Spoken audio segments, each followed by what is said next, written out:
എനിക്കൊരു കാര്യം. ചേട്ടനൊന്ന് അകത്തേക്ക് വരുമോ?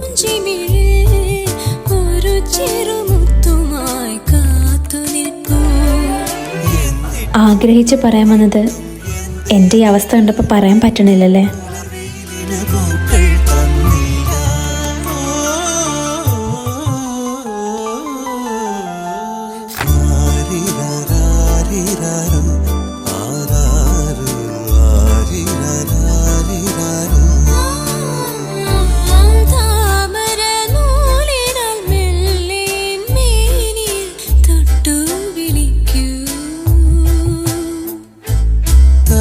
ിട്ട്